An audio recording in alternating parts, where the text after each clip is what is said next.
Je me suis rappelé de lui il y a plusieurs années en arrière. Hein. C'est vraiment une grâce qu'il a. Il joue à la guitare basse, il joue au clavier. Viens m'accompagner, frère, pendant que nous prêchons. À l'époque, il sait que quand on prêchait ici, c'est vraiment lui qui nous accompagnait pendant qu'on prêchait. Et on aimait quand il nous accompagne. Mais maintenant, il est beaucoup plus à la guitare basse.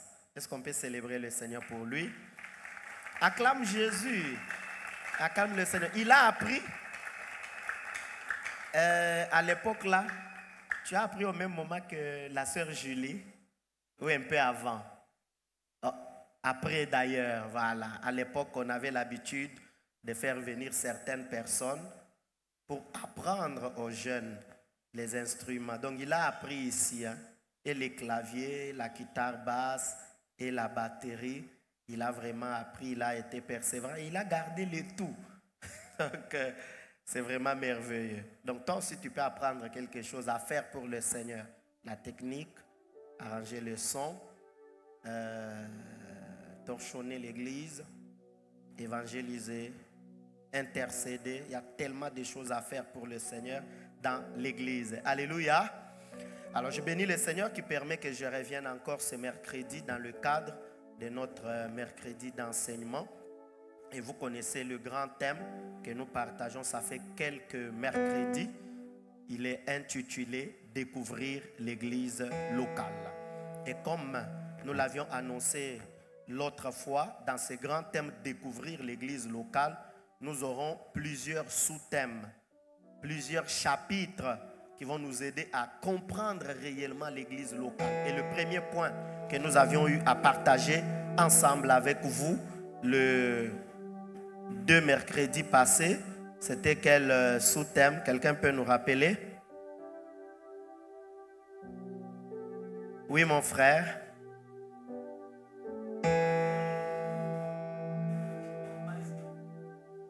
L'église et son fondateur. L'église, son fondateur et chef. Qui est le fondateur de l'église? Qui est le chef de l'église? C'est de cela que nous avions parlé et nous avions démontré que Jésus-Christ est le fondateur de l'église, il est le chef de l'église.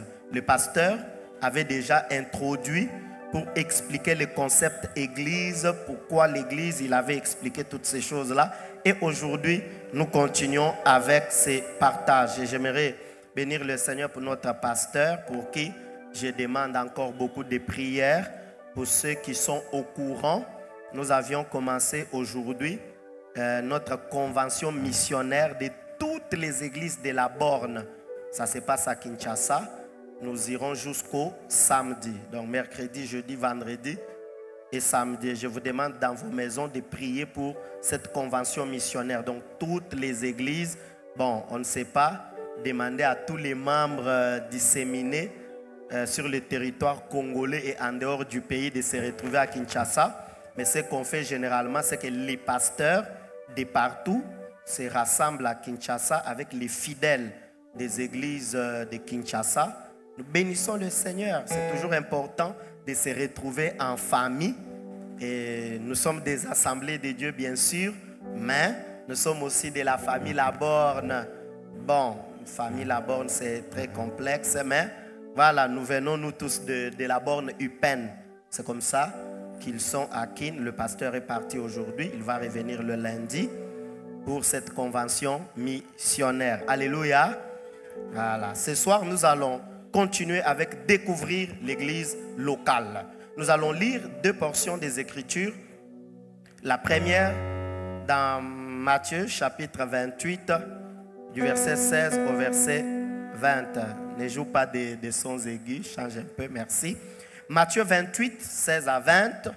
Et nous allons ajouter Actes des Apôtres chapitre 1er du verset 6 au verset 8e pendant qu'on m'aide encore un peu dans le retour. Matthieu chapitre 28 du verset 16 au verset 20. La Bible dit: les 11 disciples allèrent en Galilée sur la montagne que Jésus leur avait désignée. Quand ils le virent, ils se prosternèrent devant lui. Mais quelques-uns eurent des doutes. Jésus s'étant approché leur parla ainsi: tout pouvoir m'a été donné dans le ciel et sur la terre. Allez, faites de toutes les nations des disciples, les baptisant au nom du Père, du Fils et du Saint-Esprit, et enseignez-leur à observer tout ce que je vous ai prescrit. Et voici, je suis avec vous tous les jours jusqu'à la fin du monde. Acte 1, 6 à 8. Alors les apôtres réunis lui demandèrent, Seigneur, est-ce en ce temps que tu rétabliras le royaume d'Israël? Il leur répondit, ce n'est pas à vous de connaître les temps ou les moments que le Père a fixés de sa propre autorité, mais vous recevrez une puissance, le Saint-Esprit survenant sur vous, et vous serez mes témoins à Jérusalem, dans toute la Judée, dans la Samarie et jusqu'aux extrémités de la terre. Et nous disons Amen. Chers bien-aimés, lorsqu'une personne bâtit un édifice, il en définit toujours le but ou la mission. La personne vous dira que l'édifice construit servira soit des maisons ou appartements d'habitation, ou soit des maisons de passage, ou soit des maisons commerciales, ou soit d'entrepôts ou d'autres usages. C'est au propriétaire de définir la mission de l'édifice. Or, si Jésus est le propriétaire de l'église, comme nous l'avions vu dans les prédications passées, il est donc le mieux placé pour en définir la mission.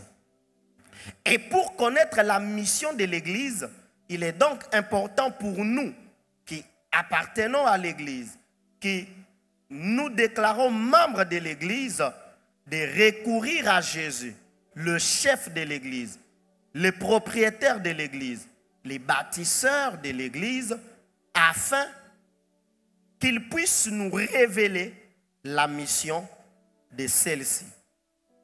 Et c'est ce que nous allons faire avec vous ce soir. Recourir aux paroles de Christ afin de découvrir la mission de l'église. S'il est le chef de cette église, il est donc important pour nous de nous asseoir et de lui demander, Christ, tu as bâti l'église, tu es le fondateur de l'église, quelle est la mission de cette église? D'où notre sous-thème de ce soir, la mission de l'église dans le monde. Le grand thème, c'est découvrir l'église locale. Et le deuxième sous-thème ce soir, c'est la mission de l'église dans le monde. Les deux passages que nous venons de lire nous révèlent les dernières recommandations de Jésus aux disciples avant qu'ils ne puissent quitter la terre. Alors que Jésus devrait retourner au Père, pendant un long moment, il avait commencé à préparer les disciples à ses départs. Je vais monter à Jérusalem, je serai maltraité et tué, livré aux païens et consorts, je vais mourir et je vais ressusciter. Les disciples étaient déjà préparés à cela. Mais quand il meurt et il ressuscite, avant d'aller au ciel, Jésus donne certaines recommandations aux disciples. Et dans ces recommandations, nous découvrons la mission qu'il assigne non seulement aux disciples qui étaient avec lui dans ces temps-là, mais la mission qu'il assigne de manière générale à l'Église et à toute personne qui se déclarerait lui appartenir. Pour Jésus, je vais au Père, mais quand vous restez sur la terre, vous devez annoncer la bonne nouvelle. Vous devez témoigner afin que d'autres personnes deviennent des disciples. Et c'est cette mission que le Christ a laissée à son Église. Frères et sœurs, il se constate aujourd'hui dans les milieux d'église l'ignorance de la mission de l'Église dans le monde. Plusieurs croyants et même serviteurs et servantes n'ont aucune idée sur la mission que Christ a donnée à son Église et à chaque disciple. Si on essayait de faire un petit sondage pour poser à chacun de nous la question selon laquelle quelle est la mission de l'Église, je crois que plusieurs d'entre nous ici, en ces lieux, seraient capables de donner la réponse à cette mission, à cette question. Quelle est la mission de l'église? Pourquoi nous existons étant église? Quand vous dites, j'ai pris à l'église locale de la Borne Bakwadianga, quelle est la mission de Jésus à cette église? Quand vous dites, dans telle ville où j'étais, j'ai communié dans telle église locale, c'est une bonne chose. Vous êtes venu avec la lettre de témoignage de cette église, c'est une bonne chose. Dans votre historique d'enfant de Dieu, vous pouvez expliquer, bon, j'ai commencé à prier dans telle assemblée, après quand je me suis déplacé de telle commune à telle commune, j'ai commencé à prier dans telle assemblée. C'est une très bonne chose. Mais est-ce que vous connaissez la mission que Christ a laissée à l'église? Plusieurs croyants, plusieurs chrétiens, plusieurs membres d'église ignorent la mission que le Christ a assignée à l'église. Et parce que nous ignorons la mission de Christ à l'église, aujourd'hui l'église est en train de vivre et de faire des choses qui n'ont rien à voir avec la mission que Christ a donnée à l'église. Il suffit de voir les programmes d'église, les enseignements donnés, les prédications que l'on reçoit, toutes sortes de déclarations et slogans attachés aux assemblées locales, et vous allez découvrir que l'église est dans beaucoup de choses sauf dans la mission que le Seigneur lui a assignée. Et c'est très malheureux. C'est ce qui fait que nous avons aujourd'hui des chrétiens faibles, sans impact dans le monde, et que le monde n'a aucun respect aujourd'hui pour l'église, tout simplement parce que l'église est dans beaucoup de choses sauf être dans la mission. Or, quand nous lisons la Bible, nous découvrons que déjà de son vivant, Jésus avait commencé à entraîner les disciples à la mission qu'il devrait leur laisser. Regardez ce que certains passages nous disent. Lui-même Jésus avait dit dans Luc chapitre 19 au verset 10 que car le Fils de l'homme est venu chercher et sauver ceux qui étaient perdus. Nous découvrons que déjà il disait aux disciples, moi le Christ, moi le bâtisseur de l'église, moi le chef de l'église, je suis venu chercher et sauver ceux qui étaient perdus. Mais qui était perdu? C'est l'homme. L'homme a été perdu de par sa désobéissance en Éden. Et parce qu'il avait désobéi, Dieu l'avait chassé loin de sa face. Et l'homme chassé était perdu. Perdu dans les pratiques qui ne glorifient pas le nom du Seigneur. Et Dieu, par plusieurs serviteurs, est allé vers l'homme pour le sauver. Mais toutes les tentatives de sauver l'homme n'ont pas abouti au salut. Abraham n'a pas été capable d'apporter ce salut. Moïse n'a pas été capable d'apporter ce salut. Tous les prophètes qui sont venus après en Israël n'ont pas été capables d'apporter ce salut jusqu'à ce que Christ arrive. Et quand il arrive, il dit, je suis venu chercher et sauver ceux qui étaient perdus. Mais quand il a choisi les disciples, ceux qui étaient avec lui, qui marchaient avec lui, nous voyons aussi qu'il les a envoyés 2 à 2 afin d'exercer déjà la mission. La Bible dit dans Matthieu chapitre 10, du verset 5 au verset 7e, tels sont les 12 que Jésus envoya après leur avoir donné les instructions suivantes. N'allez pas vers les païens, n'entrez pas dans les villes des Samaritains, allez plutôt vers les brebis perdues de la maison d'Israël. Allez prêcher et dites, le royaume des cieux est proche. Il les a choisis, il les a établis et il les envoie.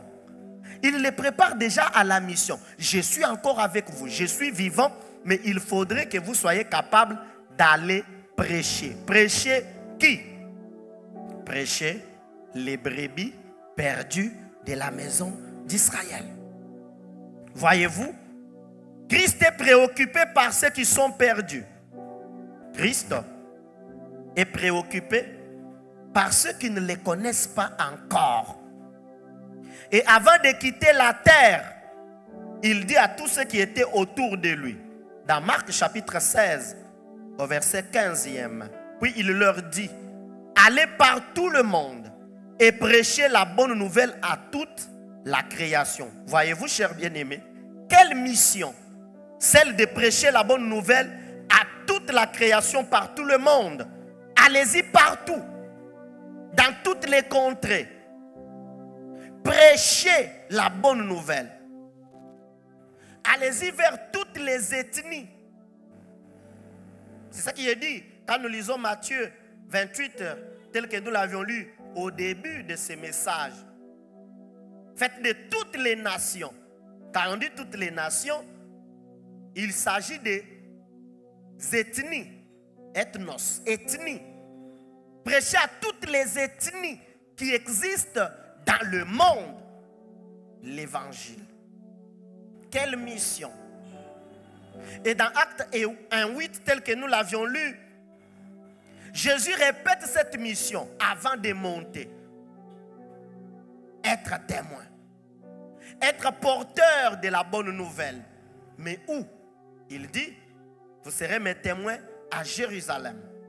Vous serez mes témoins dans toute la Judée. Remarquez avec moi ici, j'aimerais vous faire constater quelque chose. Si souvent, quand nous lisons Actes 1:8, nous disons toujours que l'évangile commence à Jérusalem. Donc, Jérusalem, c'est là où tu vis d'habitude. Non, c'est une mauvaise interprétation de ces versets de Actes 1:8. Les disciples qui étaient autour de Jésus n'étaient pas de Jérusalem. La Bible dit que la majorité était galiléens. Donc, ils étaient de Galilée. Et quand Jésus devrait mourir, il leur avait donné rendez-vous. Je vais ressusciter. Retrouvons-nous où? Là-bas. Là où nous avons l'habitude de nous retrouver, sur le mont des Oliviers. Les Pierres et les autres n'étaient pas habitants de Jérusalem. Mais quand Christ les envoie, il ne leur dit pas parce que vous êtes galiléens et que vous vous sentez à l'aise en Galilée, commencez là-bas. Christ n'a qu'à faire de notre lieu habituel. Ce qui importe le Christ, c'est que le message de l'évangile soit prêché. Et il fait des disciples, des missionnaires, des personnes qui vont au-delà de leur milieu habituel. Vous êtes habitués à Galilée, mais moi je vous dis, annoncez l'évangile, soyez mes témoins à Jérusalem. Travaillez là-bas. Jérusalem. Quittez Jérusalem, allez-y dans toute la Judée. Allez-y aussi dans la Samarie. Quand j'étais vivant, je vous ai dit, n'allez pas en Samarie. Parce que vous, Juifs et Samaritains, vous n'êtes pas d'accord. Vous regardez les Samaritains comme un peuple hybride, un peuple issu du mélange. Parce que vous savez, l'histoire de la Samarie date depuis la déportation. Il y a eu Israël qui a été envahi par la Syrie. Et après, il y a eu Judée, le royaume de Juda plutôt, qui a été envahi par les Babyloniens. Et les Babyloniens, eux, prônaient la déportation. Ils viennent, ils vous prennent, ils vous amènent dans leur territoire. Alors qu'avec les Assyriens, ce n'était pas la déportation. Ils prônaient le mélange. On vient et on fait une sorte d'acculturation chez vous en vous donnant les femmes étrangères, en vous donnant des hommes étrangers pour que vous ayez un mélange et que vous perdez votre valeur. Et c'est comme ça que les Juifs qui étaient partis en Babylone, quand ils rentrent, ils estiment qu'eux avaient gardé les valeurs juives, alors que les Samaritains avaient connu le mélange. Et c'est comme ça que pour les Juifs, il ne faut pas être avec les Samaritains. Maintenant, Jésus leur dit, la bonne nouvelle que je vous demande d'annoncer va au-delà des considérations humaines. Allez-y aussi dans la Samarie. Annoncez l'évangile dans la Samarie. Mais Christ continue et il leur dit, annoncez cet évangile. Soyez mes témoins jusqu'où? Jusqu'aux extrémités de la terre. Et dans le contexte de Acte 8, quand Jésus dit aux disciples d'aller jusqu'aux extrémités de la terre, les extrémités de la terre à l'époque-là représentaient les zones hors l'Empire romain de l'époque. Donc, dans l'Empire romain de l'époque, quand on parlait des extrémités de la terre, on faisait allusion au fait d'aller au-delà des limites de l'Empire romain. Jésus leur dit, C'est vrai que dans l'Empire romain, vous jouissez de la paix. Dans l'Empire romain, vous avez cet avantage des bonnes routes romaines. Dans l'Empire romain, vous avez la langue des affaires, le grec. Mais je vous demande d'aller au-delà de l'Empire romain. Et tous ceux qui étaient au-delà de l'Empire romain, on les considérait comme les barbares. C'est comme ça que quand vous lisez Paul dans Acte 28, on parle des barbares. C'est Acte 28,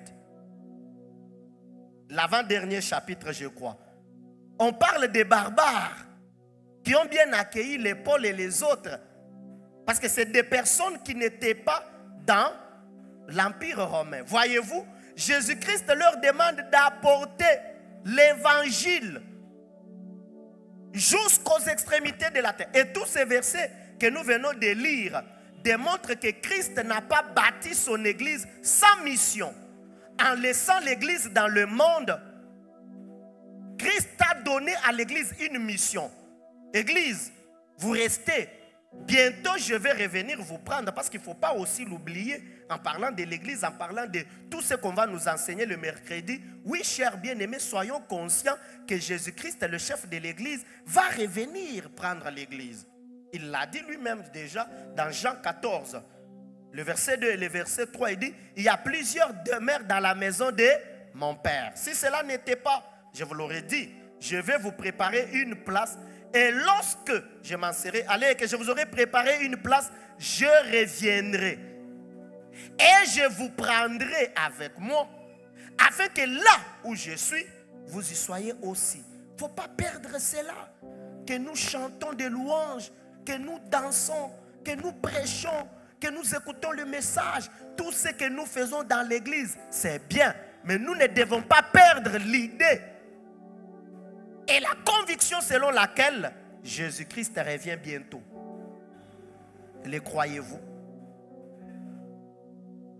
Êtes-vous joyeux de cette bonne nouvelle?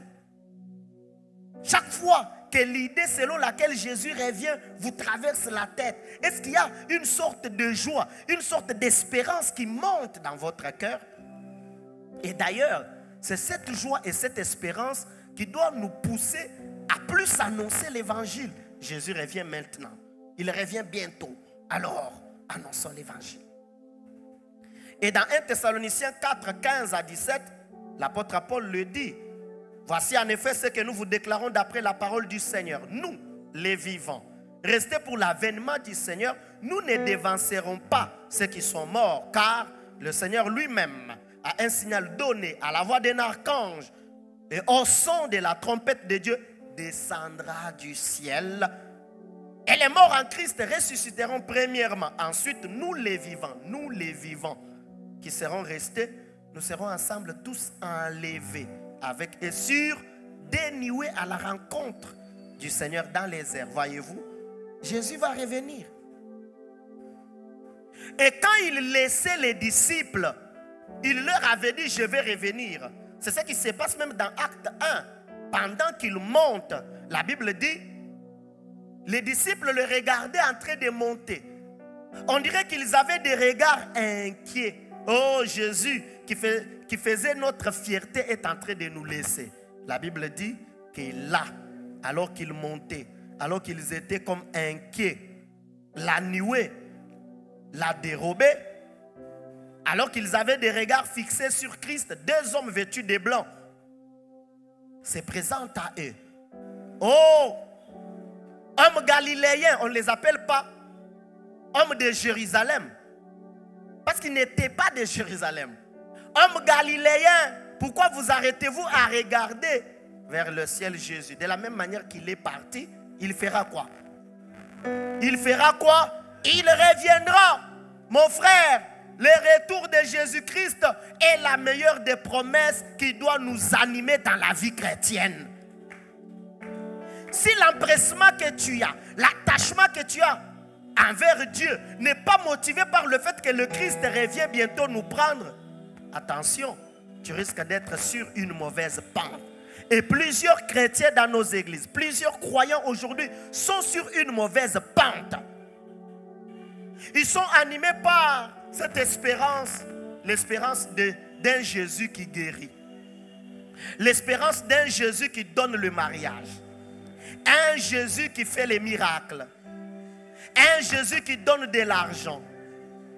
Un Jésus qui élève. Un Jésus qui fait telle ou telle chose. Mais j'aimerais vous dire, chers bien-aimés, le même Jésus qui fait le miracle, le même Jésus qui guérit les malades, le même Jésus qui donne les mariages, le même Jésus qui fait telle ou telle chose, et c'est Jésus qui reviendra nous prendre. Et vous devez en être convaincu. L'Église aujourd'hui se perd dans autre chose. En attendant le retour de Jésus, l'Église a une mission sur la terre. Et vous savez, en parlant de la mission de l'Église dans le monde, plusieurs biblistes sont d'accord que cette mission de l'Église est triple. Donc l'Église a une triple mission sur la terre. À savoir, la mission de l'Église envers le monde, mission de l'Église envers Dieu et mission de l'Église envers elle-même. Donc quand nous parlons de la mission de l'Église dans le monde, la mission de l'Église se situe à 3 niveaux. Le premier niveau de cette mission, c'est la mission de l'Église envers le monde. Le deuxième niveau, c'est la mission de l'Église envers Dieu. Et le troisième niveau, c'est le niveau de la mission envers l'Église elle-même. Commençons avec la mission de l'Église envers le monde. La mission de l'Église envers le monde, c'est la mission d'évangélisation. L'Église envers le monde a pour mission l'évangélisation du monde. Et il faudrait comprendre ici que quand je parle du monde, je ne parle pas du monde dans son aspect cosmologique, le cosmos, voilà, l'ensemble de tout ce qui a été créé et consort. Non, je parle ici du monde en désignant tous ceux qui habitent sur la terre sans avoir connaître Jésus, sans avoir donné leur vie à Christ. C'est dans ce sens-là. Donc quand nous disons qu'envers le monde, l'Église a la mission d'évangélisation, ça signifie que nous qui sommes dans l'Église, qui sommes déjà disciples chrétiens croyants, nous avons une mission d'aller vers ceux qui ne connaissent pas encore Jésus afin de leur annoncer la bonne nouvelle. C'est ce que les apôtres de Jésus ont fait alors que Christ était parti au ciel. Lisons quelques versets. Marc chapitre 16, du verset 19 au verset 20e. La Bible dit: le Seigneur, après leur avoir parlé, fut enlevé au ciel et il s'assit à la droite de Dieu. Et ils s'en allèrent prêcher partout. Le Seigneur travaillait avec eux et confirmait la parole par les miracles qui les accompagnaient. Voyez-vous? Jésus était avec les disciples dans Marc 16. Il leur dit: allez-y par tout le monde, annoncez la bonne nouvelle. Et après il est monté. La Bible dit, dès que Christ est monté, les disciples ont fait quoi? Ils sont partis prêcher partout. Pourquoi? Parce qu'ils avaient compris que Christ leur avait laissé sur la terre avec une mission. Est-ce que vous vous êtes posé la question de savoir, mais pourquoi Jésus, en allant au ciel, n'était pas parti carrément avec tous les disciples? La Bible nous révèle que dans la chambre haute, ceux qui ont prié au jour de la Pentecôte étaient au nombre de 120. Donc quand Christ quittait la terre, il y avait déjà les disciples déclarés publiquement au nombre de 120. Hormis les autres disciples en secret qui n'étaient pas aussi à Jérusalem, qui étaient ailleurs. Pourquoi Jésus, en quittant la terre, n'est pas parti avec les 120 et les autres? Il pouvait le faire et laisser la terre comme ça et trouver un autre mécanisme pour que les hommes croient en lui. Il a dit, restez. D'ailleurs, attendez à Jérusalem. Pourquoi? Parce qu'ils avaient une mission. Et c'est comme ça que Marc dit, dès que Christ est monté, ils sont partis en train d'annoncer la bonne nouvelle. Parce qu'ils connaissaient leur mission. Et dans les actes des apôtres, quand vous lisez tous les actes, vous découvrez que les disciples ont travaillé dans cette mission. Actes des apôtres chapitre 8, le verset 4 et 5. Ceux qui avaient été dispersés allaient de lieu en lieu. Soulignez bien ça. De lieu en lieu. Ils allaient de lieu en lieu, annonçant la bonne nouvelle de la parole. Philippe, étant descendu dans la ville de Samarie, il prêcha le Christ. Ils étaient nombreux à Jérusalem. Et là, à Jérusalem, il y a eu la persécution. On venait et on tuait les chrétiens. Parce que le monde juif et le monde romain n'acceptaient pas qu'on puisse prêcher le Christ. Pour les juifs, Christ était un imposteur. Ce n'était pas normal que le Messie meure. Et ce n'était pas aussi normal que le Messie meure en laissant les Juifs sous la domination romaine. Alors pour eux, le christianisme était une secte. Et de l'autre côté, pour les Romains, le christianisme était une menace. Parce que l'Empire romain était polythéiste. Et l'empereur lui-même était considéré comme Dieu. Alors, il concevait mal qu'il s'élève en Israël quelqu'un d'autre appelé Jésus, qu'on considère comme roi, qu'on adore comme Dieu. Alors, si on adore Jésus, qui d'autre va adorer notre empereur? Donc, il faut les éliminer. Et c'est comme ça qu'on a commencé à les persécuter. Ils ont fui Jérusalem. La Bible dit qu'en fuyant, qu'est-ce qu'ils faisaient? Ils connaissaient la mission. Ils allaient de lieu en lieu et ils annonçaient Jésus. Et Philippe, lui, est allé jusqu'en Samarie. Remarquez que Philippe n'était pas apôtre. Non. Philippe n'était pas dans le cercle rapproché. Il a été choisi parmi les diacres. Mais il est allé comme missionnaire en Samarie. Actes des apôtres chapitre 13, le verset 4 et 5. La Bible dit: Barnabas et Saul, envoyés par le Saint-Esprit, descendirent en Séleucie, et de là ils s'embarquèrent pour l'île de Chypre. Arrivés en Salamine, ils annoncèrent la parole de Dieu dans les synagogues des Juifs. Ils avaient Jean pour aide. Quelques années après, Saul vient appelé de manière miraculeuse par Jésus apôtre, mais il s'est fait accompagner par Barnabas, qui n'était pas apôtre, qui n'était même pas diacre. Ils quittent Antioche où ils étaient et ils commencent le premier voyage missionnaire de Paul. Il en a eu combien? 3 voyages missionnaires. Il a parcouru des kilomètres et des kilomètres en train d'annoncer l'évangile. Pourquoi? Parce que l'église savait sa mission. Et dans l'église primitive, tous les croyants, tous les chrétiens travaillaient dans la mission.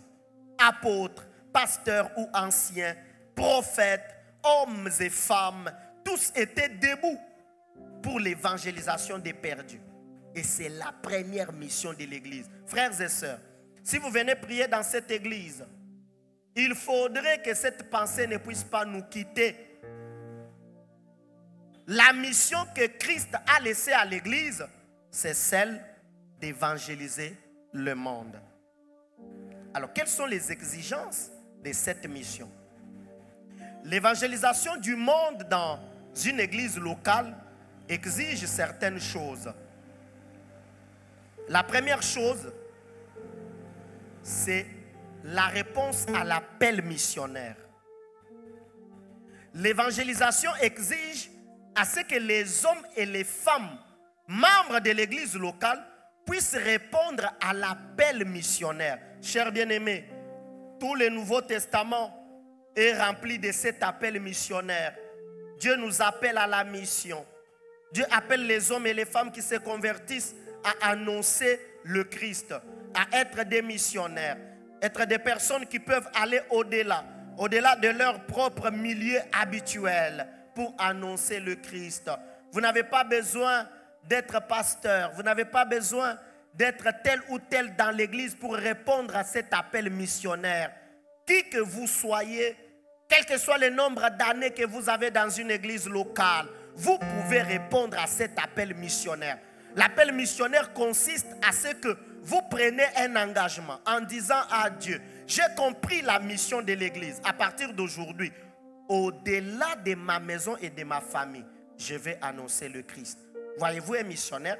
Un missionnaire, c'est quelqu'un qui sort de son cadre habituel pour aller annoncer Christ dans un milieu qui lui est étranger.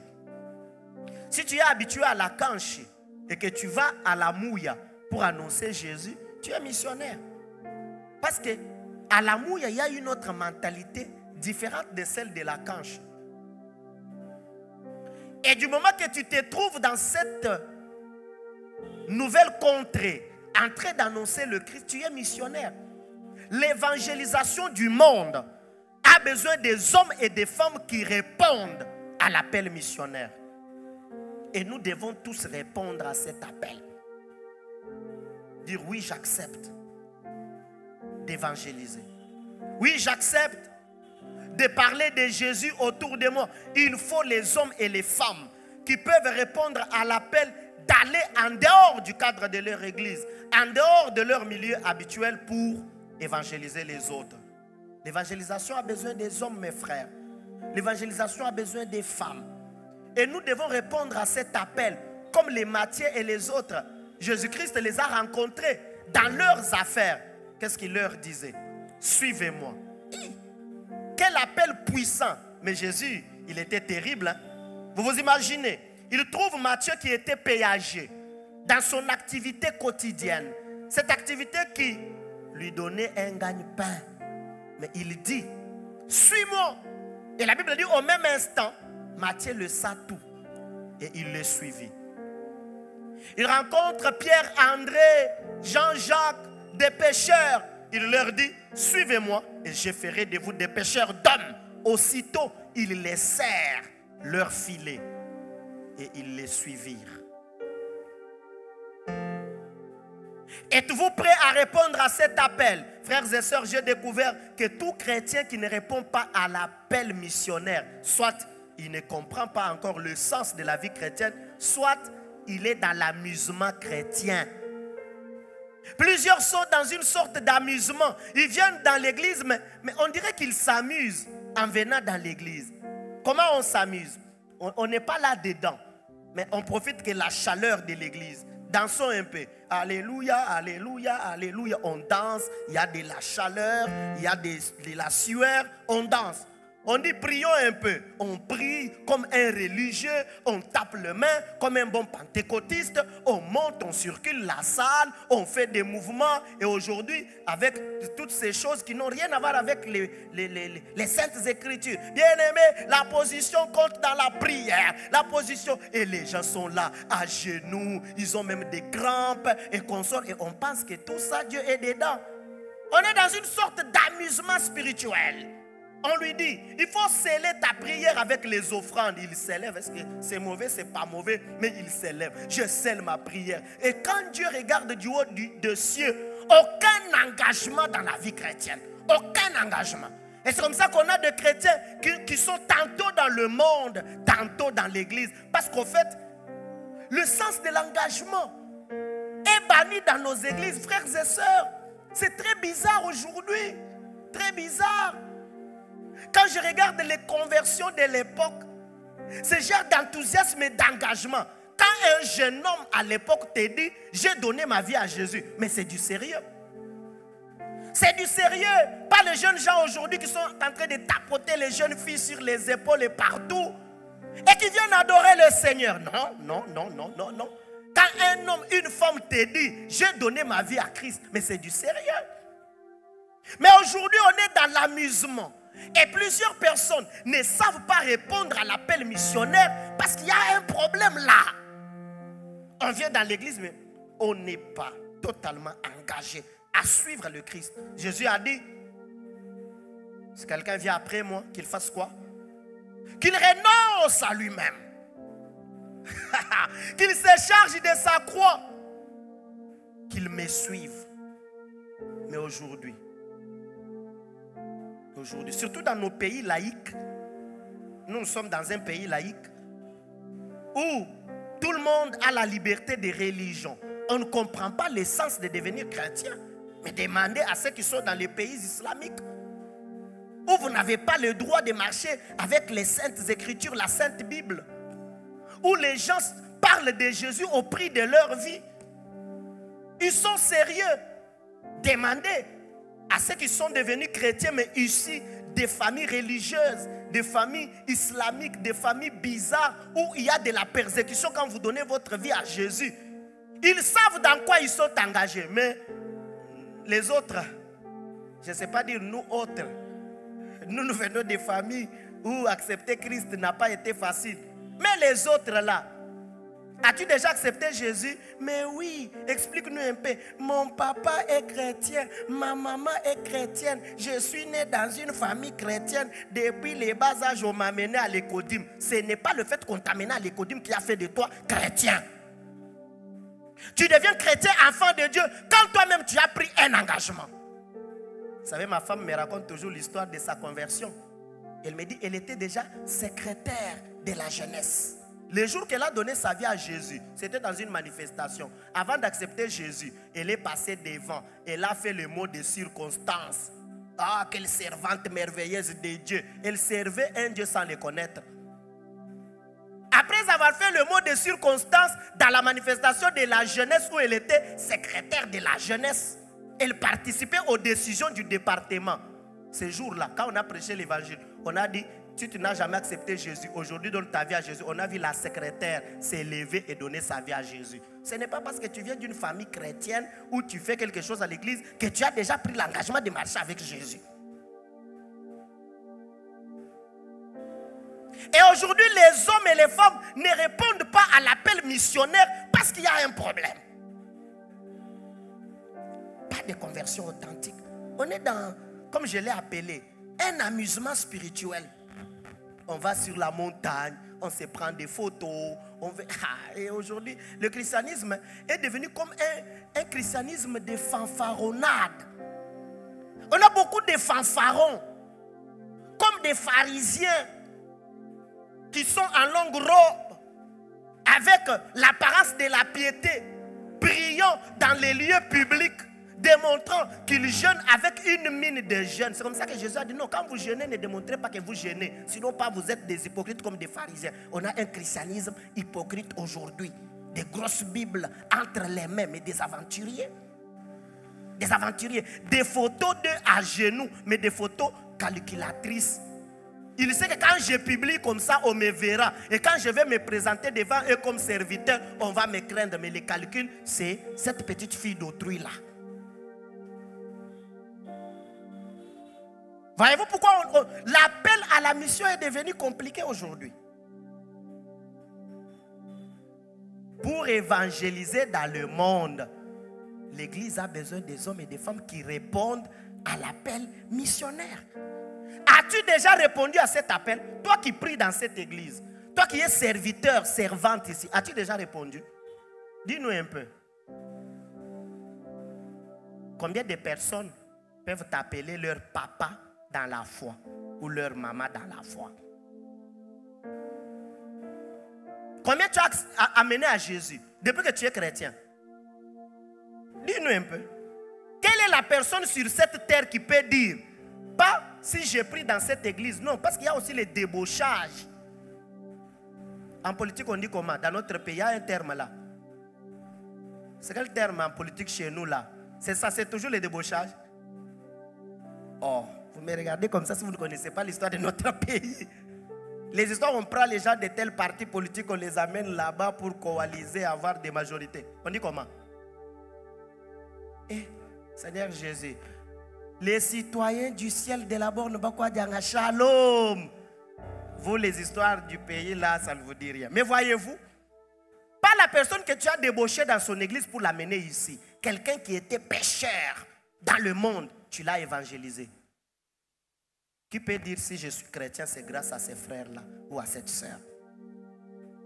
On ne répond pas à l'appel missionnaire. Frères et sœurs, l'évangélisation du monde dans une église locale exige des réponses à l'appel missionnaire. Nous tous, nous devons répondre, dire Jésus, je réponds, je serai missionnaire, je vais annoncer l'évangile. Deuxième chose, l'évangélisation du monde exige les moyens financiers, matériels et technologiques. Là-bas, nous n'allons pas accomplir la mission d'évangéliser le monde sans moyens financiers, matériels et technologiques. On en a besoin. Lisons 2 versets. Luc chapitre 8, versets 1 à 3. La Bible dit, ensuite Jésus allait de ville en ville et de village en village, prêchant et annonçant la bonne nouvelle du royaume de Dieu. Les 12 étaient avec lui et quelques femmes qui avaient été guéries d'esprits malins et de maladies. Marie, dite de Magdala, de laquelle étaient sortis 7 démons. Jeanne, femme de Chouza, intendant d'Hérode, Suzanne et plusieurs autres qui l'assistaient de leur bien. Vous pouvez vous poser la question, mais Jésus mangeait comment? Il faisait comment? Parce qu'il allait de ville en ville. Vous savez, j'ai déjà eu à une période une méditation sur la journée de Jésus. Je vous assure que nous jouons dans les ministères. Ah, même nous qui sommes dans les temps pleins là. Ah, mais on joue. Étudier une journée de Jésus, mais vous allez vous dire, nous jouons. Très tôt matin, il est sur la montagne en train de prier. Il finit de prier. Il descend au pied de la montagne. On l'attend. Il prêche. Nous, quand on prêche, après avoir prêché comme je vous prêche ici, le corps est vraiment cassé. Il faut se reconstituer. Mais il finit de prêcher. Et puis, il entre dans ce qu'on appelle aujourd'hui les services. On chasse les démons, on guérit les malades. Quand il finit ça, il ne dort pas, il ne se repose pas. Il quitte de là. Il va dans une autre contrée. Et on l'attend. Il prêche. Les gens viennent avec des questions pièges. Il répond. Il guérit les malades. Le soir arrive. Il renvoie les disciples et la foule. Il passe toute une nuit sur la montagne. Demain matin, il redescend. La même opération. Et maintenant, nous, on vient, on dit, Jésus avait dit que nous ferons de plus grandes œuvres plus que ce que lui a fait. Et d'abord les journées comme les journées de Jésus. Non, c'est compliqué. Hein? Tu ne peux pas faire ça. Tu vas déjà recevoir les appels de ta femme pour nous qui sommes mariés.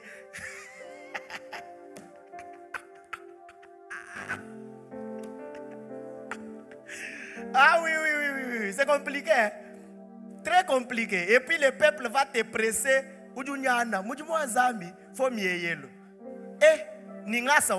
Sinon pas. Il faut demander la grâce de Dieu. C'est terrible là. Mais voyez-vous, je vous ai dit tout ça parce qu'on se pose la question. Jésus vivait comment?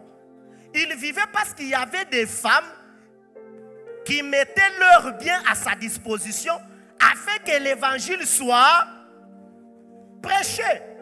Frère, on a besoin de l'argent. On a besoin de biens matériels. Vous savez, je parle avec certaines personnes. Moi, je rêve toujours un camion pour l'évangélisation. Vous vous rappelez, il y a des temps où, par la grâce de Dieu, nous organisons les campagnes Jésus revient bientôt. Je rêve toujours un camion comme ça, là. Camion pour l'évangélisation. Il existe ces camions-là. Camions avec instruments, avec les écrans géants. Je me dis, Seigneur, les jours que j'aurai dans ma vie, je ne sais pas quand, ces genres de camions, c'est que je serai très content. On a besoin de matériel. On a besoin de moyens technologiques. Mais toi, quand tu viens à l'église, tu dis, ah non, on évangélise seulement. J'ai donné mes 5 000 francs d'offrande, c'est suffisant. C'est suffisant. 1 Corinthiens chapitre 9, versets 13 et 14. La Bible dit, ne savez-vous pas que ceux qui remplissent les fonctions sacrées sont nourris par le temple, que ceux qui servent à l'autel ont part à l'autel? De même aussi, le Seigneur a ordonné que ceux qui annoncent l'évangile, le Seigneur a ordonné à ceux qui annoncent l'évangile de vivre de l'évangile. L'évangile a besoin de moyens. Parce qu'il y a des personnes consacrées qu'à l'évangile. Donc, elles dorment l'évangile. Elles marchent l'évangile. C'est tout ce que nous on fait. On n'a pas d'autre causerie. Ah, on n'en a pas? Tu vas venir pour qu'on parle politique. Nous ne sommes pas des politiciens. Tu vas venir pour qu'on parle du n'importe quoi. On n'est pas là pour ça. On est là pour l'évangile. Donc, quand tu viens, on parle de la Bible, on te conseille sur base de la Bible, on prie la Bible, on dort, on se réveille la Bible. C'est tout ce que nous on fait dans la vie. Mais la Bible dit que Christ a ordonné à ceux qui font ça de vivre pour vivre de l'évangile. Maintenant, comment vivre de l'évangile? Il faudrait qu'il y ait l'argent, qu'il y ait des biens matériels pour que ceux qui prêchent l'évangile et qui sont dans les temps pleins, qu'ils vivent. Sinon, pas, ça sera des mendiants. Frère, si tu as besoin d'un pasteur en bonne santé physique, il faudrait que tu sois conséquent dans tes dîmes et tes offrandes. Il y a des gens qui ne donnent pas dans les églises, mais ils veulent que leur pasteur soit en bonne santé. Oh pasteur, oui, tu dois tout mettre le toit, ma fille. Pasteur mendiant. L'évangile a besoin de l'argent pour prendre soin de ceux qui sont dans les temples qui font ça. C'est comme ça que la Bible dit dans Galates combien? 6:6. Que celui à qui on enseigne l'évangile doit faire part de tous ses biens, pas que de l'argent, tous ses biens, tout est bien. Frère, je t'enseigne la parole de Dieu. Et vous savez que dans cette église, nous ne sommes pas dans ça, mais nous vous enseignons la parole. Toi à qui on enseigne la parole, tu dois faire part de tous tes biens à celui qui t'enseigne. Dans tes biens, il y a l'argent. Dans tes biens, il y a les maisons. Dans tes biens, il y a les véhicules. Dans tes biens, il y a les habits. Il y a tout. Maintenant, tout ce que tu as là, fais part à celui qui t'enseigne l'évangile. Si tu bois le lait, soucie-toi que celui qui t'enseigne l'évangile puisse boire aussi le lait. Où sont les chrétiens qui payent des grosses boîtes de lait, qui viennent au bureau voir leur pasteur pour dire pasteur Wan, toi tu bois, tu veux que lui te prêche avec beaucoup d'énergie. Et quand il prêche un peu fatigué, tu dis, c'est ça la parole. C'est ça la parole. Est-ce qu'on peut dire amen? Est-ce que tu peux donner un bon amen à Jésus? Est-ce que tu peux donner un bon amen aux Saintes Écritures? L'évangélisation a besoin de moyens. Comment on va envoyer quelqu'un dans les villages? À l'Institut biblique, j'ai parlé avec les étudiants de Boya, de Miabi. Il n'y a pas les églises des assemblées de Dieu là-bas. À Boya ici, il n'y a pas une église des assemblées de Dieu. Il n'y en a pas. Maintenant, si nous disons à un frère ici, frère, nous t'envoyons ouvrir une église à Boya. On va l'envoyer pour qu'il soit, le matin, il creuse le diamant et le soir, il prêche l'évangile. Non! On doit avoir de l'argent pour l'envoyer là-bas. La mission a besoin d'argent. Vous savez, j'ai suivi Derek Prince. Il est déjà décédé. C'est un prédicateur américain, mais d'origine anglaise. Alors, il disait qu'à un moment donné dans la mission, il avait reçu une orientation pour passer sur les médias. Et quand il a commencé à produire ses émissions, il dépensait par mois $7,000 dans les médias. Et il a eu une émission qui était traduite dans plus de 7 langues. Et on envoyait cette émission en Europe, en Afrique, en Asie, en Amérique latine. $7,000 chaque mois qu'il mettait que dans les médias, dans les émissions. Dis à ton voisin, l'évangélisation a besoin de moyens. Ouais. Il faut l'argent. Mais au-delà des hommes, au-delà des moyens, troisièmement, l'évangélisation a besoin de la prière. On doit prier comme l'église des Actes des Apôtres. Dans Acte 2, ils étaient là en train de prier. Le Saint-Esprit est descendu. On a gagné 3000 âmes. Et ils ont persévéré dans les prières. Dans Acte 13, il y avait dans l'église d'Antioche des docteurs et des prophètes. Pendant qu'ils servaient le Seigneur dans le jeûne et la prière. Pendant qu'ils priaient, l'appel est sorti. Mettez à part Paul et Barnabas et Saul. Nous devons prier. Une église missionnaire, une église qui accomplit la mission de Dieu, prie. Et ne sois pas, aujourd'hui les chrétiens, aïe aïe aïe aïe, j'ai déjà entendu ça. Oh, nous venons dans l'église avec nos problèmes et les conducteurs du culte passent devant pour dire, bien-aimé, il est temps maintenant que nous puissions prier pour le salut des âmes perdues. Prie pour tous ceux qui ne connaissent pas Jésus. Un chrétien comme ça, c'est un chrétien malade. Un chrétien qui se plaint parce que dans son église, on a dit, prions pour les âmes perdues. Frère, prie dans ton quartier. Tous ceux qui ne connaissent pas Jésus, qu'ils puissent les connaître. Et puis il se plaît, il dit, dans cette église-là, nous partons avec nos problèmes. On ne nous laisse pas le temps de prier pour nos problèmes. Tu ne viens pas à l'église pour prier pour ton problème. Qui t'a dit que Dieu t'exauce à tes problèmes que quand tu viens ici? Tu as des problèmes. Agenouille-toi dans ta chambre, cherche Dieu. Cherche Dieu. Cherche Dieu. Mais on n'aime pas de telles prières. Avez-vous déjà prié dans des églises où du 1er au 31, on ne demande jamais de prier pour les perdus? On ne parle même pas de ceux qui ne connaissent pas Jésus. La prière.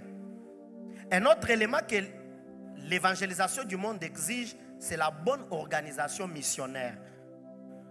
Les églises qui gagnent vraiment les âmes ont une très bonne organisation missionnaire. Ils ont toujours des structures qui s'occupent de la mission, des hommes engagés dans ces structures-là, qui réfléchissent matin, soir, quelle contrée. J'étais en train de suivre une prédication aujourd'hui où le président des assemblées des dieux de la France, non, le président de l'Alliance missionnaire de la France, il expliquait, il a tracé même sur la carte du monde un cadrage qui présente ces corridors où il y a beaucoup plus les besoins de l'évangile. Et il expliquait comment ils font les études pour envoyer des missionnaires dans ces corridors-là et consorts. On ne peut pas gagner les âmes sans une très bonne organisation missionnaire. Un autre élément, une autre exigence, pour qu'une église puisse accomplir cette mission d'évangéliser le monde, c'est le bon témoignage des membres. Chers bien-aimés, aucune église ne peut gagner les âmes, accomplir cette mission d'évangéliser le monde sans le bon témoignage des membres. Frères et sœurs, tout mauvais témoignage des membres d'église fait un contre-témoignage à l'évangélisation. Quel que soit le bruit que cette église peut faire, excusez-moi le terme bruit, peu importe les actions que cette église peut faire, tant qu'il y a un mauvais témoignage des membres, cette église ne peut pas accomplir la mission. Christ a laissé l'église pour évangéliser le monde. Nous devons évangéliser le monde. Parce que Christ attend que le monde soit évangélisé avant qu'il ne revienne nous prendre. Est-ce que vous savez cela? Pourquoi Jésus ne revient pas enlever l'église? C'est parce qu'il attend encore l'évangélisation du monde. Lisons quelques versets. Matthieu chapitre 24, verset 14. La Bible dit: cette bonne nouvelle du royaume sera prêchée dans le monde entier pour servir de témoignage à toutes les nations. Alors viendra la fin. C'est Christ lui-même qui l'a dit. Il faut que la bonne nouvelle soit prêchée dans le monde entier. Mais comment on va prêcher si on ne s'élève pas? La fin du monde est aussi attachée au fait que la bonne nouvelle sera prêchée dans le monde entier pour servir de témoignage à toutes. Jésus n'a pas dit à une partie des nations, toutes les nations. Et n'oubliez pas que dans la pensée grecque du Nouveau Testament, le terme nation n'est pas à considérer comme nous avons aujourd'hui la nation congolaise, la nation ivoirienne. Non, on fait allusion aux ethnies, à toutes les ethnies du monde. Lisons Romains chapitre 11, verset 25. La Bible dit: car je ne veux pas, frères, que vous ignoriez ces mystères afin que vous ne vous regardiez point comme sages. C'est qu'une partie d'Israël est tombée dans l'endurcissement jusqu'à ce que la totalité des païens soit entrée. La totalité des païens. Jésus ne revient pas parce qu'il attend que la totalité des païens puisse entrer. Or, pour que cette totalité entre, il faut qu'on amène l'évangile vers elle. Vers elle. 2 Pierre chapitre 3 au verset 3. La Bible dit, dans les derniers jours, il viendra des moqueurs avec leur raillerie, marchant selon leur propre convoitise. Verset 4 et 10 ans. Où est la promesse de son avènement? C'est-à-dire, où est la promesse de son retour? Car, depuis que les pères sont morts, tout demeure comme dès le commencement de la création.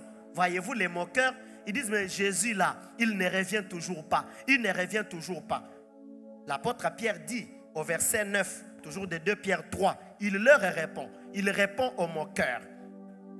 Le Seigneur ne tarde pas dans l'accomplissement de la promesse, comme quelques-uns le croient, mais il use de patience envers vous, ne voulant pas qu'aucun périsse, mais voulant que tous arrivent à la repentance. Frères et sœurs, comment les hommes vont arriver à la repentance pour que Jésus revienne prendre l'église si nous n'évangélisons pas?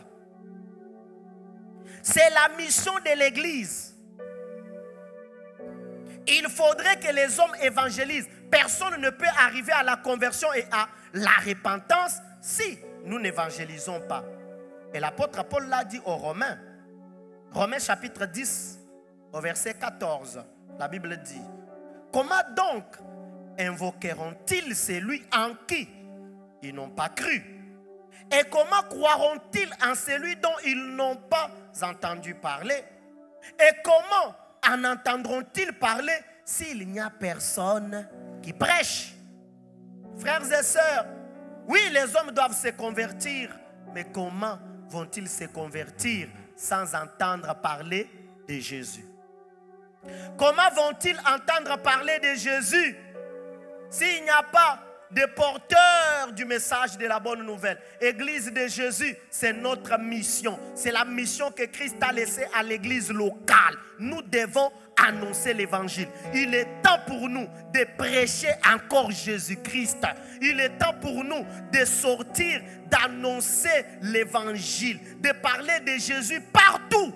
Partout, dans les marchés, dans les universités, dans les écoles, dans les rues, dans les parcelles, dans les villages, dans les nations, dans les véhicules, dans les bus, sur les motos, avec ceux qui marchent tenant leur vélo, dans les routes, dans les avions. Il est temps pour nous de nous lever encore et de parler de Jésus. Nous sommes capables de le faire, mon frère, ma soeur. Quand tu viens dans cette église, tu pries et tu regardes à côté de toi une chaise vide, un cadre non occupé. Dis-toi qu'il y a encore de la place.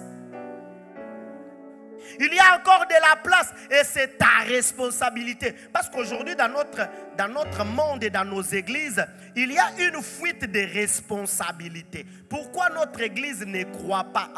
Mais ce sont les pasteurs qui nous dirigent. Ils n'ont pas d'onction. Ils ne prient plus comme avant. Nos pasteurs là, ceci, cela. Fuite de responsabilité. Pourquoi notre église ne grandit pas? À cause de moi. Voyez-vous, le chrétien responsable, je n'ai pas prié pour mon église. Je n'ai pas annoncé le Christ. Je n'ai pas invité quelqu'un pour prier. Je n'ai pas donné les moyens nécessaires à l'administration de mon église. Pourquoi l'église n'évolue pas? À cause de moi. Mais les chrétiens d'aujourd'hui ne sont pas responsables. Responsable de rien. Pourquoi ça ne marche pas dans ta famille? Mon pasteur ne m'a pas prêché sur la famille. Pourquoi ça ne marche pas dans ton travail? On n'a pas prié pour mon travail. Pourquoi ça ne marche pas dans tes fiançailles? Mais on m'a abandonné et puis j'ai choisi la mauvaise personne. Pourquoi ça ne marche pas dans ton département? Les pasteurs ne viennent pas nous voir dans notre département. Pourquoi ça ne marche pas dans ta vie chrétienne? Mais on ne m'a pas bien accompagné. On est responsable de rien. Et nos églises n'évoluent pas. Frères et sœurs, c'est la mission de Jésus à l'église. Frères, aujourd'hui, vous savez que l'église se perd. Beaucoup d'églises se perdent dans les œuvres sociaux. Et elles sont là. Connaissez-vous ces églises qui n'évangélisent plus? Les responsables des églises sont dans les écoles, dans les hôpitaux, dans les orphelinats, dans les affaires politiques. On est dans ça. On n'annonce plus le message du Christ. Frères et sœurs, toute église qui se lance dans les œuvres sociales doit passer par les œuvres sociales pour annoncer le Christ. Nous avons une école pour que dans cette école, le Christ soit encore prêché. Dans notre école, cette année, on va nommer un aumônier qui va diriger les prières là-bas, qui aura des programmes où il prêche aux enfants et qui sera comme un encadreur là-bas. Ah, excusez-moi, je l'ai annoncé avant que le pasteur Emmanuel n'annonce, mais certains d'entre nous ont déjà entendu ça, le pasteur en a déjà parlé. Ah, ce n'est pas qu'une affaire d'argent. Non, on n'a pas fait l'école pour l'argent. C'est pour que Christ soit encore prêché. À la radio, on est dans toutes les tractations de la période d'essai. Pour qu'on prêche Christ. Aujourd'hui, les églises s'éloignent de la véritable mission. Et même les hommes de Dieu. Les hommes de Dieu ont une pensée mercantile. Ils prêchent l'évangile, mais derrière, il y a la recherche de l'argent. Frères et sœurs, l'église ne poursuit pas un but lucratif. L'église n'est pas dans ça. C'est comme ça qu'on voit les huiles d'onction aujourd'hui. C'est comme ça qu'il y a des consultations pastorales et prophétiques payantes. Parce qu'en fait, la mission, on l'a perdue. On l'a perdue. On l'a perdue. Et les serviteurs de Dieu sont dans ça. Je vais servir Dieu. En servant Dieu, j'aurai les opportunités de voyager. Aïe, aïe, aïe, aïe, aïe, aïe, aïe, aïe. L'homme de Dieu le plus considéré, l'homme de Dieu le plus loin, c'est celui qui fait des voyages. Il est en Papouasie aujourd'hui. Demain, il est en Chine. L'autre jour, il est à Dubaï. Les jours suivants, il est en Amérique latine. Et on est là, on est là, on est là. Oui, c'est bien quand on le fait pour annoncer l'évangile. Quand on le fait pour chercher les hommes et les femmes perdus dans ces contrées-là. Mais du moment que l'homme de Dieu se met dans des voyages pour le plaisir, pour se faire valoir, parce qu'aujourd'hui il y a aussi cette catégorisation, même parmi les églises. Nous sommes l'église des pasteurs qui voyagent beaucoup et les églises des pasteurs qui ne voyagent pas. Comme ceux qui voyagent ont une dose d'onction de plus que ceux qui ne voyagent pas. Et l'église se perd de sa mission. Et toutes les ambitions au service de Dieu deviennent des ambitions impures, des ambitions qui ne glorifient pas Dieu. C'est comme ça qu'on a des prédicateurs incapables de gagner des âmes. On a des responsables de départements incapables de gagner des âmes. On a des personnes engagées dans les choses de Dieu incapables de gagner des âmes. Pourquoi? Parce que la mission de l'église est perdue dans l'église. Frères et sœurs, Jésus ne nous a pas laissés pour le bon français. Non. Jésus ne nous a pas laissés pour les belles vestes et les belles cravates. Jésus ne nous a pas laissés pour des chaussures toujours bien cirées. Non. Jésus ne nous a pas laissés pour ça. L'église existe pour gagner les âmes. Puissions-nous être cette église-là qui gagne les âmes. Mais bon, rapidement, donnez-moi 2 minutes, j'ai fini. Toute église qui n'évangélise pas, toute église locale qui n'est pas dans la mission, toute église locale qui ne veut pas que les perdus puissent connaître le Christ. Vous savez ce qui arrive dans cette église-là? Elle ne peut pas connaître la croissance. Montrez-moi une église qui croit sans évangéliser. Dans tous les niveaux, une église qui ne gagne pas les âmes, elle ne peut pas croître numériquement. On ne croit pas numériquement par des slogans. On croit numériquement quand on gagne les âmes. Elle ne peut pas croître financièrement. Pourquoi Dieu va donner l'argent? Si c'est pour se remplir des poches, s'acheter des grandes marques, des véhicules. Ah non. Il n'y aura pas la croissance spirituelle. Il n'y aura pas la croissance organisationnelle. L'église ne peut même pas s'étendre. Connaissez-vous des églises qui ont 20 ans, 25 ans sans implanter d'autres églises? Elles existent. Elles sont là, des églises rabbis universelles. Pourquoi? Parce qu'on ne gagne pas les âmes. Quand vous gagnez les âmes, vous allez implanter d'autres églises. Vous allez vous dire, non, à Chibombo, nous avons des âmes gagnées, approchons-nous d'eux. Toute église qui ne gagne pas des âmes ne peut pas croître. Deuxièmement, toute église qui n'évangélise pas ne peut pas faire la promotion de ce qui est bien dans le monde. C'est par l'évangile qu'on fait la promotion de ce qui est bien. Quand nous évangélisons, nous disons au monde, voilà, il y a la meilleure vie en Jésus. Quand nous évangélisons, nous disons au monde, il y a le bonheur qu'en Jésus. Nous disons au monde, les bonnes choses se trouvent en Jésus. Troisièmement, toute église qui n'évangélise pas ne peut pas agir comme une force qui restreint le mal. Le mal se propage aujourd'hui à une vitesse, vous n'avez pas d'idée. Surtout avec l'avènement des nouvelles technologies aujourd'hui. Ah, c'est grave. Et vers où nous allons, avec l'avènement de l'IA, de l'intelligence artificielle, mais ça sera terrible. Il faudrait que l'Église s'élève dans l'évangélisation pour devenir comme une force. Quatrièmement, toute église qui n'évangélise pas ne peut pas glorifier Dieu. Car sans évangélisation, l'église ne porte pas de fruits. Sans évangélisation, l'église ne crée pas la joie au ciel. La Bible dit, il y a la joie au ciel. Les anges sont dans la joie. Quand quoi se passe? Quand? Est-ce que la Bible a dit, il y a la joie, les anges sont dans la joie quand on loue? Les anges sont dans la joie quand on donne beaucoup d'argent. Les anges sont dans la joie quand quelqu'un dit, moi je suis une machine, comme on l'a dit aujourd'hui, une machine de prière. Il n'y a pas de joie. Vibre, il n'y a pas de joie. Mais gagne des âmes, les anges sont dans la joie. Maintenant tu t'imagines quand les anges sont dans la joie, ils vont dire quoi? Qui a créé notre joie sur la terre? Et les anges eux-mêmes se donnent des réponses. C'est le frère tel ou la sœur tel. Et puis les anges se disent, est-ce qu'une personne comme ça on peut la perdre? Et puis les anges eux-mêmes répondent non. Ils disent renforçons la sécurité. Parce qu'elle va continuer de créer notre joie. Mais quand les anges te regardent, d'ailleurs ta vie fait fâcher les anges. Heureusement que les anges n'ont pas d'émotions et de sentiments pour se fâcher. C'est une manière de parler. Si les anges se fâchaient sur ta vie là, c'est terrible.